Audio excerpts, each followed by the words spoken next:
possible collapse as well. And something else that I saw too, running on alternative news sites, race riots if Obama loses. So it says here that the KABC talk show host Larry Elder interviews one of America's greatest living thinkers, Thomas Sowell, who predicts race riots if Obama loses. So I heard that, and then I heard this. Koch Industries, other CEOs warn employees of layoffs if Obama's reelected. So kind of just some crazy, baseless accusations and stuff going on out there, fear-mongering about how there's going to be riots if Obama doesn't get reelected. And if Obama's reelected, you're going to lose your job. You know what I mean? So it's just complete nonsense. I mean, think about it. I don't think Americans have the fortitude to be able to pull away from the couch or the movie theater or the football games to actually incite a riot.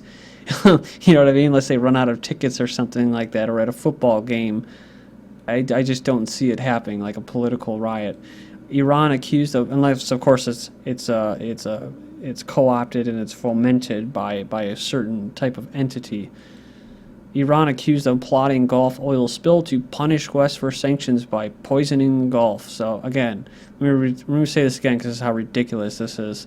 Iran accused of plotting Gulf oil spill to punish West for sanctions by poisoning the Gulf. And this has been leaked by Western intelligence agencies, so you know it's the truth. The plan was codenamed Dirty Water and first reported in German news magazine Der Spiegel was reportedly intended to punish the West for imposing the sanction. And so here we go with some more propaganda. An electromagnetic pulse (EMP) attack the other Iranian nuclear threat. So it's another threat, the EMP. Remember I told you that you got to be worrying that Iranians and their guard are gonna come and get you in your bed in the middle of the night. Some experts say Tehran may be preparing for an EMP strike, which could fry electrical grids. Oh, so then you're gonna lose all of your shows and stuff like that.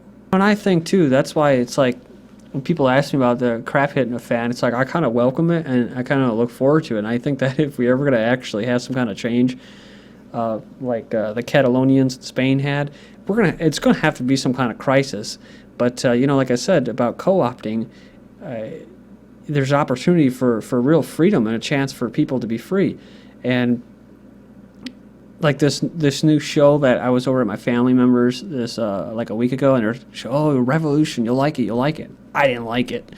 I watched like the show, and I just right away, my mom noticed with me too that we both noticed it. My sister was like, "What?" Like, well, they're promoting all this feminine girl power crap, just like Hunger Games. I know Hunger Games, everyone says how great it is, but it's like that's all I see, right?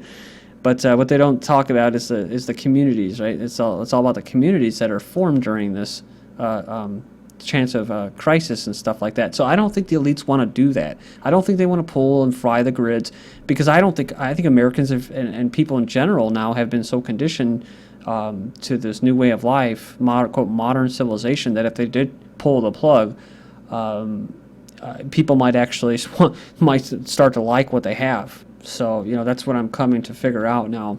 Iran denies role in cyber attacks on oil and gas companies in Gulf and welcomes probe. They denied any role in the recent cyber attacks against oil and gas companies in the Persian Gulf and said they welcome any kind of investigation. Next up, we have new Senate to push pledge for unconditional support for Israeli preventative war on Iran. Get this, Senator Lindsey Graham of South Carolina, he's a neocon, is planning to press the Senate next month to pledge U.S. troops, money, and political support to Israel should Bibi Netanyahu launch a preventative war on Iran. He claims that his effort would merely make explicit that the U.S. has Israel's back. So they pretty much already have like an unquestionable support by the U.S. taxpayer, but they want more. So it says, this is what he said. He said, but when your friend is drunk, you don't hand them the keys. If Graham has his way, he will hand Bibi the keys and lend him our car while the rest of us ride shotgun. So there's some truth to that analogy or description. Next up, Israelis attack olive trees during harvesting season. Kind of interesting, because this is an olive tree, like extending the olive branch about peace.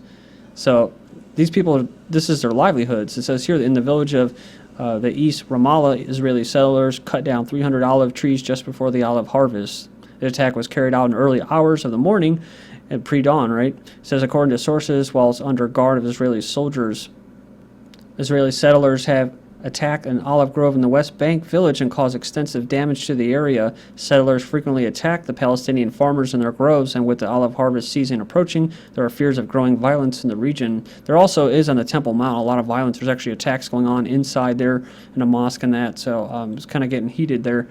Pakistan freed of anti-terrorism obligations, so the U.S. billions will flow instead. The Obama regime has refused for the first time to declare that Pakistan is making progress towards ending the military supply for the Islamic military groups, preventing a right? But even so, Clinton has informed Congress that she waived legal restrictions that would have blocked some $2 billion military aid to Pakistan. This is why the drone strikes will never cease, right? So they got to get that puppet government out of there in Pakistan. The $165 million pledge for Arab Spring Endowment Fund. So editors note, so instead of U.S. aid funding color revolutions in post-Soviet states, and renaissance will be established in Arab nations, and develop banks in these new democracies will be built. So this is basically a fund. It's its own little slush fund for color revolutions. That's like starting a fire in the hopes that the fire will clear out the undesirables while leaving the environment intact. Saudi Arabia, Yemen, Qatar, Kuwait, UAE will be crossed off the list for democratizing, right, as they are perfect examples of democracy and human rights. A dangerous game is being played in a dangerous region, and the fallout will lead to more trouble for Arab families just trying to survive. So this is crazy. I mean, it's so obvious, isn't it, that Saudi Arabia and Qatar and all these places that are supporting the Syrian uprising and regime change, they're the most dictatorial countries in the world. New poll finds shifts in U.S. public opinion towards the Middle East. The attacks on the U.S. embassies in Libya, Egypt last month shocked and scared Americans, but the majority of Americans nonetheless recognize that violence was the work of extremist minorities and not the majority of the population, according to the new poll. U.S. Muslim leader says the anti-Islam propaganda boomeranged on the Zionists. He says it's launched in every arena, the books, the magazines, the television, the radio, and now billboards and placards and subways and what have you. So he says that all this propaganda that's been launched against us, from the Quran burning to the fitna movies, it causes the people of America to want to read the Quran more and find out basically more about it. To Yemen, remember this? Yemen security chief at U.S. embassy killed in Sana'a. We never heard about this, right? Just about Libya.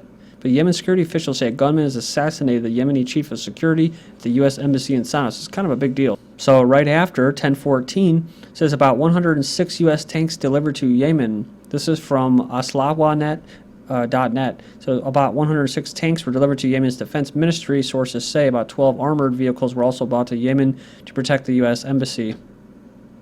About 50 Marines were sent to Sana'a to protect the U.S. Embassy in particular after reports were published about the collusion of the Central Security Forces with the protesters. Yeah, actually, it was pretty bad. The Yemeni protesters stormed the U.S. Embassy around September 13th after the Libya thing in the Muhammad film. Impatient eugenicists are tightening the screws on Yemen from October 15th. Go check it out from explosivereports.com. German Development Bank and UN Population Division accelerate depopulation policies in Yemen.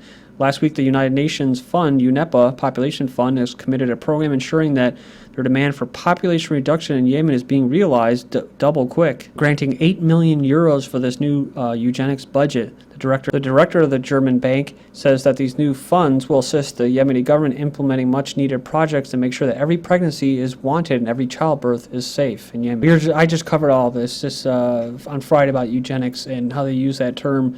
We want to reduce infant mortality, right? In other words, they want to reduce lives from being born. U.S.-led airstrike kills 3 children in southern Afghanistan. 2 boys and a girl were collecting firewood killed in an airstrike in Afghanistan. The U.S. claims its airstrikes target militants, but local sources say civilians have been the main victims of attacks. Armenian politician warns of forces seeking orange revolution. Says that the chairman believes that the major cause of the political wrangling in Armenia lies in foreign policy. A similar attempt to carry out such a revolution failed in 2008. So the chairman of the Constitutional Law Union says this would meet the West's interests, which is probably behind it. Armenia is an important geopolitical location, which is the reason for the regime change in that. It says to gain control of this location, the West has selected a new puppet. According to him, this new puppet and the aim is to enact the Libyan scenario. That is, changing power in the country by means of civil war and establishing the political forces that would serve their interests. Wow, so just like Russia kicked out U.S. aid, He also intends to propose a bill on foreign agents as our state is obviously under threat. France proposes UN resolution backing international force to help oust rebels in Mali's north. Recolonization, like I talked about, and undoing the results of their own actions of funding and that of these terrorists. And in this sluggish economy, officials are saying the U.S. Department of Defense seeks a small footprint in Africa, focusing on maintaining the small footprint on the continent that is flexible and low cost. Of course, this and Ethiopia are the places where they carry out these drone strikes. That's where they originate from. U.S. assassination drone strike kills 29 in South Somalia. After what? After the Al-Shabaab killed 24 Somali troops, so it's tit for tat.